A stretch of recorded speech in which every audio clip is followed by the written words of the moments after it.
Only Murders in the Building, Disney Plus, is the most fun you can have in your living room. Honestly. And who cares about the whodunit? You find out at the end, so just sit back and enjoy the entertainment on show. It's funnier than any sitcom right now. This is the 4th season of this show, which is based in a New York apartment block, the Arconia, where residents, Charles, Steve Martin, Oliver, Martin Short, and Mabel, Selena Gomez, solve a crime for a podcast. Sounds fanciful, but this main cast can sell anything, and the guest stars are just as good if not better. Admittedly, it's boxes within boxes, but again that's part of the fun, too.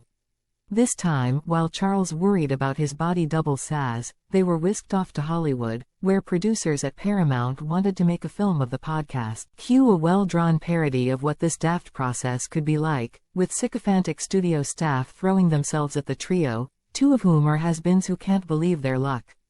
Oh, and Meryl Streep pops in again as Oliver's love interest. Things look shaky. With guest stars Eva Longoria and Eugene Levy acting a version of themselves, it was hard to know where to look at a Hollywood party thrown in their honor. Some may be asking, which is the daftest? Only Murders or Hollywood? I think Levy, Murtaugh reunited with Cheaper by the Dozen star Steve Martin, answered that, with his gag, "Do you know what everyone's got now? Sepsis." Why did I laugh so much at that joke? Okay, smiles were wiped a little from faces when the remains of Saz were found in the Arconia incinerator. Well, for a few minutes anyway, before the wise cracks arrive again. Worth a year's subscription on. Now some belated praise for the Chris McCausland Show, ITV, Saturdays. Deep into its first run, this was bloke TV, at its finest, a much maligned genre that hasn't been seen since Martin Clunes' Gary in Men Behaving Badly. I hear the 90s is on its. This was the jolliest show ever in this unloved slot, not least because he had 2 comedians, Alastair Beckett King, and the very amusing Tom Davis.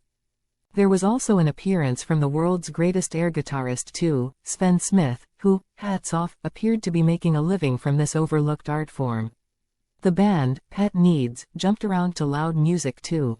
To complete the blokey credentials, we had at least 2 involving discussions about hamburgers, and one about Tom Davis's partner for doing too much internet selling.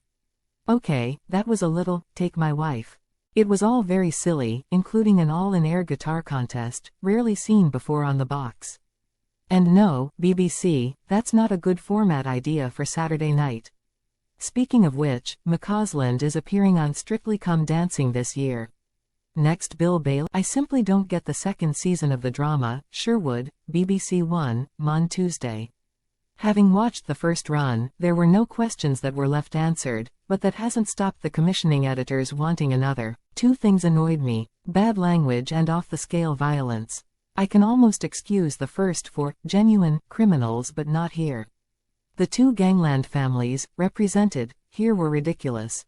And the use of automatic weapons to gun down victims was sensational. Finally, the young woman who planted garden shears in the back of one gunman would surely have struggled to do so. Most garden shears in our house can barely attack a hedge in anger.